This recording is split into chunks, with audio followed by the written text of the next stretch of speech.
नमस्कार दोस्तों, स्वागत है आपका आज के मुख्य समाचारों में। जी हां दोस्तों, आपको यहां पर देखने को मिलेंगी सुबह से लेकर शाम तक की तमाम बड़ी खबरें, मुख्य समाचार, ब्रेकिंग न्यूज़ अपडेट्स के रूप में। तो दोस्तों, आप सभी लोगों से रिक्वेस्ट है इस वीडियो को ज़्यादा से ज़्यादा लाइक और शेयर करें। तो चलिए दोस्तों, जान लेते हैं आज की पहली बड़ी खबर। महिला रेसलर्स की याचिका पर सुप्रीम कोर्ट में शुक्रवार को सुनवाई।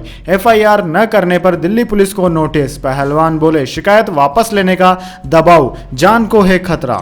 जी हां दोस्तों, दिल्ली के जंतर मंतर पर महिला पहलवानों का धरना तीसरे दिन मंगलवार को भी जारी रहा। इस बीच सुप्रीम कोर्ट 7 महिला रेसलरों की याचिका पर सुनवाई करने के लिए राजी हो गया। कोर्ट ने कहा कि पहलवानों ने याचिका में यौन उत्पीड़न के गंभीर आरोप लगाए हैं, इन पर विचार किए जाने की जरूरत है। दोस्तों, CJI DY चंद्रचूड़ ने भारतीय कुश्ती संघ WFI के अध्यक्ष और बीजेपी सांसद ब्रजभूषण शरण सिंह के खिलाफ अब तक FIR दर्ज नहीं करने को लेकर दिल्ली पुलिस को भी नोटिस जारी किया है। इसके अलावा सुप्रीम कोर्ट ने 7 महिला शिकायतकर्ताओं के नाम जुडिशियल रिकॉर्ड से हटाने के लिए कहा है ताकि इनकी पहचान सामने ना आए। 7 महिला रेसलर्स ने सोमवार को भाजपा सांसद ब्रजभूषण शरण सिंह के खिलाफ FIR दर्ज करने के लिए याचिका दाखिल की थी।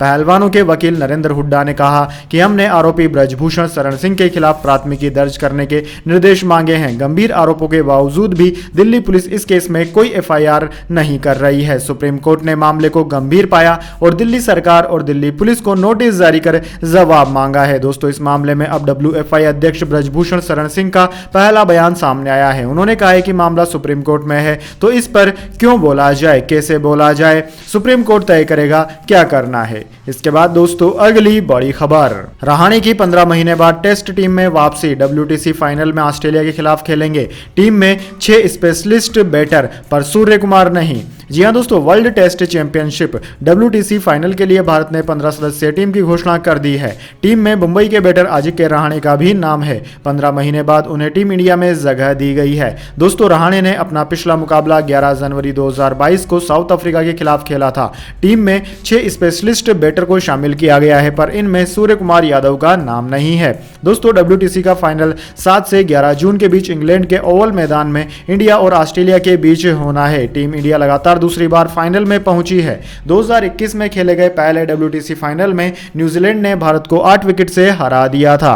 दोस्तों, आपकी जानकारी के लिए बता दें, रहाणे का IPL के 16वें सीजन में शानदार प्रदर्शन जारी है। उन्होंने इस सीजन में आक्रामक बल्लेबाजी की है। अब तक खेले गए 5 मैचों में 52.25 की औसत से 209 रन बनाए हैं और उनका स्ट्राइक रेट भी लगभग 200 का रहा।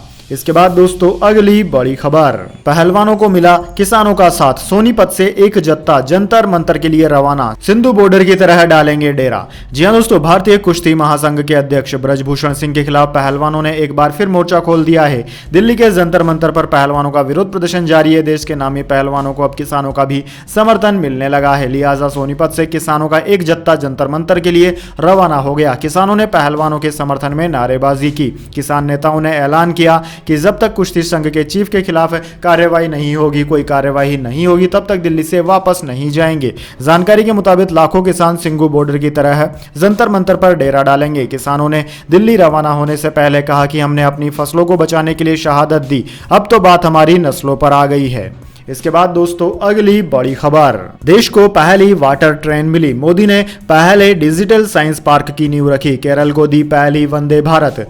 जी हां दोस्तों, प्रधानमंत्री नरेंद्र मोदी ने मंगलवार को केरल की पहली वंदे भारत एक्सप्रेस ट्रेन को हरी झंडी दिखाई। इसके अलावा उन्होंने देश के पहले वाटर मेट्रो सर्विस का उद्घाटन भी किया। मोदी ने तिरुवनंतपुरम में डिजिटल साइंस पार्क की आधारशिला रखी और विभिन्न परियोजनाओं का लोकार्पण एवं शिलान्यास भी किया। दोस्तों, प्रधानमंत्री सबसे पहले सुबह 11 बजे तिरुवनंतपुरम सेंट्रल रेलवे स्टेशन पहुंचे और तिरुवनंतपुरम कासरकोड के बीच वंदे भारत एक्सप्रेस ट्रेन को विदा किया। यह ट्रेन तिरुवनंतपुरम, कोल्लम, कोट्टायम, एर्नाकुलम, त्रिशूर, पल्लकड़म, पठानथिट्टा, मल्लमपुरम, कोझिकोड जैसे 11 जिलों को कवर करेगी। पीएम ने डिंडीगुल, पलानी, पलक्कड़ सेक्शन के रेल इलेक्ट्रिफिकेशन का भी उद्घाटन किया। इसके बाद उन्होंने तिरुवनंतपुरम में देश के पहले डिजिटल साइंस पार्क की आधारशिला रखी। इसके बाद दोस्तों, अगली बड़ी खबर। 80 साल के जो बाइडेन फिर लड़ेंगे अमेरिकी राष्ट्रपति का चुनाव। आज दावेदारी का ऐलान करेंगे। पार्टी के लोग ही नहीं कर रहे समर्थन। जी हां दोस्तों, अमेरिका के राष्ट्रपति जो बाइडेन दूसरी टर्म के लिए शाम को अपनी उम्मीदवारी की घोषणा कर सकते हैं। उनके करीबियों के मुताबिक 80 साल के जो बाइडेन वीडियो रिलीज कर 2024 में होने वाले चुनाव के लिए डेमोक्रेटिक पार्टी की तरफ से अपनी उम्मीदवारी पेश करेंगे। दोस्तों, 2020 के राष्ट्रपति चुनाव से पहले भी उन्होंने ऐसे ही 25 अप्रैल को अपनी उम्मीदवारी की की घोषणा की थी। वहीं सोमवार को मीडिया से बात करते हुए बाइडेन ने कहा था कि मैं पहले ही बता चुका हूं कि मैं फिर चुनाव लड़ने के बारे में सोच रहा हूं, मैं जल्द ही इसकी घोषणा भी कर दूंगा। इसके बाद दोस्तों अगली बड़ी खबर, केदारनाथ धाम के कपाट खुले, 72 घंटे से बर्फबारी के बावजूद आज 8000 से ज्यादा श्रद्धालु दर्शन करेंगे, 20 क्विंटल फूलों से सजाया।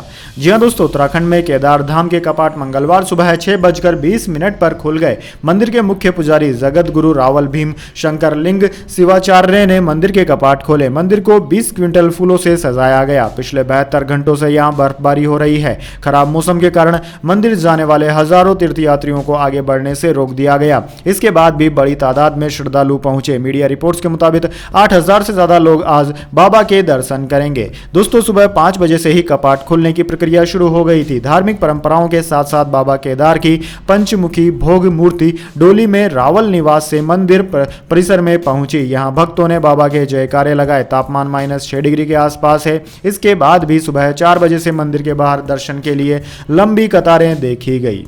इसके बाद दोस्तों अगली बड़ी खबर, जेल में बंद दिल्ली के पूर्व उप मुख्यमंत्री मनीष सिसोदिया की पत्नी अस्पताल में भर्ती। जी हां दोस्तों, आबकारी नीति घोटाले मामले में गिरफ्तार दिल्ली के पूर्व उप मुख्यमंत्री मनीष सिसोदिया की पत्नी को अस्पताल में भर्ती कराया गया है। सूत्रों के अनुसार मनीष सिसोदिया की पत्नी की तबीयत बिगड़ने के बाद उन्हें अपोलो अस्पताल में भर्ती किया गया है। दरअसल दोस्तों, मनीष सिसोदिया की पत्नी मल्टीपल स्क्लेरोसिस नाम की बीमारी से ग्रस्त है। इस बीमारी में दिमाग का शरीर से कंट्रोल घटता चला जाता है। मनीष सिसोदिया ने जमानत के लिए दिल्ली उच्च न्यायालय में पत्नी की चिकित्सा स्थिति का हवाला दिया था। मनीष सिसोदिया की ओर से पेश वरिष्ठ अधिवक्ता दयान कृष्णन ने निचली अदालत से जमानत से इनकार करने के आदेश को चुनौती देते हुए कहा था कि निचली अदालत ने आप नेता की पत्नी की चिकित्सक स्थिति पर विचार नहीं किया है, जो मल्टीपल स्क्लेरोसिस से पीड़ित है। कृष्णन ने कहा कि सिसोदिया की पत्नी की हालत बिगड़ती जा रही है। इसके बाद दोस्तों अगली बड़ी खबर, आतंक की ट्रेनिंग देने वाले मुल्क से हम कैसे संबंध रखें, पाकिस्तान को जयशंकर ने फिर लताड़ा।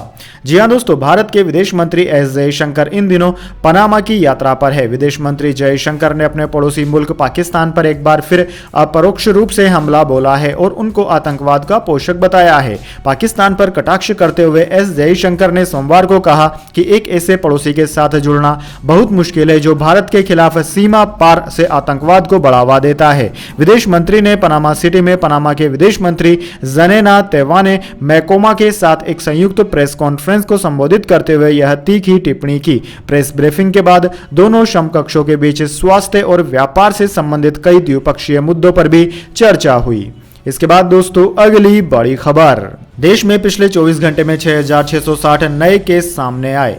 जी हां दोस्तों, देश में पिछले 24 घंटे में कोरोना के 6660 नए मामले सामने आए हैं और इस अवधि के दौरान 9213 लोग इस वायरस से सही भी हुए हैं। इसके साथ ही कोरोना से ठीक होने वालों की संख्या कुल 4,43,11,078 हो गई है। इस समय देश में कोरोना के सक्रिय मामलों की कुल संख्या 63,380 है। वहीं दोस्तों, जबकि रिकवरी रेट 98.67% है और डेली पॉजिटिविटी रेट 3.52% है। इसके बाद दोस्तों अगली बड़ी खबर, कांग्रेस की विचारधारा स्वीकार करने वाले किसी भी व्यक्ति का पार्टी में स्वागत है, खड़गे ने कहा। जी हां दोस्तों, अखिल भारतीय कांग्रेस कमेटी के अध्यक्ष मल्लिकार्जुन खड़गे ने सोमवार को कहा है कि पार्टी ऐसे किसी भी व्यक्ति का स्वागत करेगी जो उसकी विचारधारा को स्वीकार करता है और पार्टी नेतृत्व का अनुपालन करता है। खड़गे ने यहां पत्रकारों को संबोधित करते हुए कहा कि यह भविष्यवाणी नहीं कर सकते कि भविष्य में राजनीति में क्या होगा। जगदीश शेट्टर के भारतीय जनता पार्टी में वापस आने संबंधी के एस ईश्वरप्पा के बयान पर खड़गे ने कहा कि मेरी कोई भविष्यवाणी नहीं है और हमने किसी का खून जांच करके उसे पार्टी में नहीं लिया है। अगर वे हमारी विचारधारा को स्वीकार करते हैं तो उनका स्वागत है। इसके बाद दोस्तों अगली बड़ी खबर, लखनऊ, कानपुर और वाराणसी का जिक्र करते हुए अखिलेश यादव का बड़ा दावा, जनता से की यह अपील। जी हां दोस्तों, समाजवादी पार्टी के अध्यक्ष और उत्तर प्रदेश के पूर्व मुख्यमंत्री अखिलेश यादव ने मंगलवार को नगरीय निकाय चुनाव के लिए उनकी पार्टी को वोट देने की लोगों से अपील की और शहरों की समस्याओं के लिए भारतीय जनता पार्टी को जिम्मेदार ठहराया। सपा मुख्यालय में आयोजित प्रेस कॉन्फ्रेंस में पार्टी प्रमुख यादव ने नगरीय निकाय चुनाव के लिए मतदाताओं को सजग करते हुए कहा कि यह चुनाव इसलिए महत्वपूर्ण है कि आज हमारे शहरों में आबादी बढ़ती जा रही है। उन्होंने कहा कि शहरों में जितनी भी समस्याएं हैं सब भारतीय जनता पार्टी की देन है। अखिलेश यादव ने कहा कि सबसे लंबे समय तक इन शहरों में बीजेपी के महापौर रहे हैं। उदाहरण के लिए सबसे ज्यादा लखनऊ, कानपुर, वाराणसी, आगरा में उन्हीं के महापौर रहे हैं। इसके बाद दोस्तों अगली बड़ी खबर, ऑस्ट्रेलिया ने भारत को लौटाई 500 साल पुरानी बजरंगबली की मूर्ति, केंद्रीय मंत्री ने दी जानकारी। जी हां दोस्तों, तमिलनाडु के एक मंदिर से चोरी हुई भगवान हनुमान की करीब 500 साल पुरानी मूर्ति ऑस्ट्रेलिया ने भारत को लौटा दी है। इसे ऑस्ट्रेलिया में स्थित भारतीय दूतावास को सौंप दिया गया। केंद्रीय संस्कृति, पर्यटन और उत्तर पूर्वी क्षेत्र के विकास मंत्री जी किशन रेड्डी ने इस संबंध में ट्वीट करते हुए कहा कि भारत सरकार देश की सभी बेशकीमती चीजों को वापस लाने की दिशा में काम कर रही है। अपने इस ट्वीट में उन्होंने प्रधानमंत्री मोदी को भी टैग किया। उन्होंने आगे कहा कि चोल काल के दौरान 14वीं और 15वीं शताब्दी में विष्णु मंदिर से भगवान हनुमान की धातु की मूर्ति चोरी हो गई थी। उन्होंने यह भी कहा कि अब तक अलग अलग देशों से 251 पुरावशेष प्राप्त किए गए हैं। पीएम मोदी ने एक ट्वीट में कहा कि हम अपनी बेशकीमती विरासत को घर वापस लाने के लिए लगातार काम कर रहे हैं। इसके बाद दोस्तों जाने अगली बड़ी खबर, लेकिन उससे पहले मेरी आपसे एक छोटी सी रिक्वेस्ट है। अगर दोस्तों आपको अभी तक हमारी न्यूज पसंद आई है तो इसे छोटा सा लाइक जरूर दे दीजिए, और अगर आपको पसंद नहीं आई है तो बेशक आप डिसलाइक भी कर सकते हैं, लेकिन दोस्तों लाइक और डिसलाइक जरूर कीजिए, क्योंकि दोस्तों यही हमारी मेहनत का फल होता है और इसी से हमें पता चलता है कि आपको हमारी वीडियोस पसंद आ रही है या नहीं। तो चलिए दोस्तों जान लेते हैं आज की अगली बड़ी खबर। मिले जुले ग्लोबल संकेतों के बीच बाजार रहा सुस्त, सेंसेक्स 74 अंक बढ़कर 60,130 पर बंद। नतीजों के बाद इंडसइंड बैंक का शेयर 1.66% चढ़ा। जी हां दोस्तों, ग्लोबल मार्केट से मिले जुले संकेतों के बीच भारतीय शेयर बाजार में मंगलवार को मामूली बढ़त देखने को मिली। सेंसेक्स 74.61 अंक यानी कि 0.12% बढ़कर 60,130 के स्तर पर बंद हुआ। निफ्टी भी 25.85 अंक यानी कि 0.15% चढ़ा। यह 17,769.25 के स्तर पर बंद हुआ। सेंसेक्स के 30 में से 18 शेयरों में तेजी और 12 में गिरावट रही। एनएसई पर निफ्टी 50 पीएसयू बैंक इंडेक्स 1.3% चढ़कर बंद हुआ। इसके अलावा metal, oil and gas, realty शेयरों में भी तेजी रही। कंज्यूमर ड्यूरेबल, मीडिया स्टॉक्स ने बाजार पर दबाव बनाया हुआ है। इसके बाद दोस्तों अगली बड़ी खबर, गोल्ड सिल्वर प्राइस टुडे 60,368 रुपए पर पहुंचा सोना, 75,000 के करीब पहुंची चांदी। जी हां दोस्तों, मंगलवार को सराफा बाजार में सोने चांदी की कीमतों में तेजी देखने को मिली। India bullion and jewellers association IBGA की वेबसाइट के मुताबिक आज सराफा बाजार में 24 कैरेट सोने का दाम 287 रुपए बढ़कर 60,368 रुपए प्रति 10 ग्राम पर पहुंच गया। वहीं 22 कैरेट सोने की कीमत 55,297 रुपए हो गई है। दोस्तों IBGA की वेबसाइट के अनुसार चांदी की कीमत में भी आज तेजी देखने को मिली। यह 378 रुपए महंगी होकर 74,768 रुपए प्रति किलोग्राम पर पहुंच गई। इससे पहले यह 74,390 रुपए पर थी। दोस्तों आपकी जानकारी के लिए बता दें, एक अनुमान के अनुसार इस साल चांदी 90,000 रुपए प्रति किलो तक जा सकती है।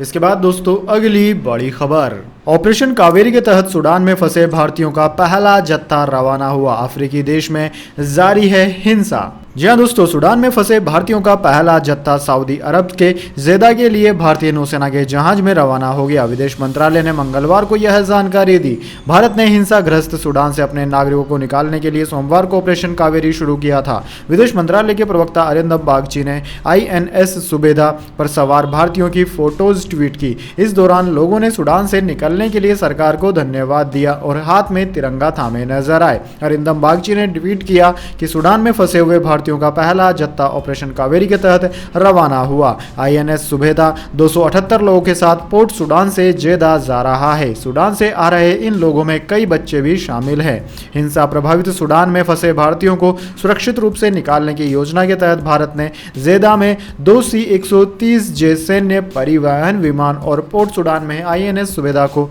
तैनात किया है। इसके बाद दोस्तों अगली बड़ी खबर, नेशनल सेविंग सर्टिफिकेट स्कीम में FD से ज्यादा ब्याज, इसमें निवेश करने पर टैक्स छूट का फायदा भी मिलेगा। जी हां दोस्तों, आपने बिल्कुल सही सुना। सरकार ने इसी महीने पोस्ट ऑफिस की national saving certificate NSC scheme पर मिलने वाले ब्याज दरों में बढ़ोतरी कर दी है। आप टैक्स बचाने के साथ अपने निवेश पर फिक्स्ड डिपॉजिट यानी कि FD से ज्यादा रिटर्न चाहते हैं तो इस स्कीम में पैसा लगा सकते हैं। इस स्कीम में 7.7% सालाना ब्याज दिया जा रहा है। दोस्तों आपकी जानकारी के लिए बता दें, इस स्कीम में फिलहाल 7.7% ब्याज मिल रहा है। पोस्ट ऑफिस की इस स्कीम में आपको न्यूनतम 1,000 रुपए निवेश करना होगा। आप NSC में कितनी भी रकम निवेश कर सकते हैं। इसमें निवेश की कोई अधिकतम सीमा भी नहीं है। NSC का लॉक इन पीरियड 5 साल का है। इसके बाद दोस्तों अगली बड़ी खबर, सत्यपाल मलिक ने राजनाथ सिंह को बताया पीएम का सीरियस उम्मीदवार, विपक्ष को दिया जीत का मंत्र। जी हां दोस्तों, पुलवामा आतंकी हमले को लेकर दिए गए बयान की वजह से विवादों में आए जम्मू कश्मीर के पूर्व राज्यपाल सत्यपाल मलिक ने रक्षा मंत्री राजनाथ सिंह को लेकर बड़ा बयान दिया है। उन्होंने कहा है कि राजनाथ सिंह प्रधानमंत्री पद के लिए सीरियस उम्मीदवार हैं। उन्होंने कहा कि अगर राजनाथ सिंह के भाग्य में है तो वह प्रधानमंत्री जरूर बनेंगे। सत्यपाल मलिक ने कहा कि उन्होंने पुलवामा आतंकी हमले के मुद्दे को कई बार उठाया है, घटना के दिन भी उठाया और बाद में भी कई बार इस बात पर बात की। उन्होंने कहा कि इस वजह से यह कहना गलत होगा कि राज्यपाल रहते इस मुद्दे पर बात नहीं की गई। उन्होंने कहा कि इसी तरह किसानों का मुद्दा भी उन्होंने कई बार उठाया। हाल ही के दिनों में दिए गए इंटरव्यू में सत्यपाल मलिक ने कहा था कि पुलवामा हमला केंद्र सरकार की विफलता का नतीजा था। सत्यपाल मलिक के इस बयान पर गृह मंत्री अमित शाह ने पलटवार करते हुए पूछा था कि जब सत्यपाल मलिक सूबे के राज्यपाल थे तब उन्होंने इस बारे में क्यों नहीं बात की। इसके बाद दोस्तों अगली बड़ी खबर, मानहानि मामले में राहत के लिए गुजरात हाईकोर्ट पहुंचे राहुल गांधी। इसी केस में जा चुकी है संसद की सदस्यता।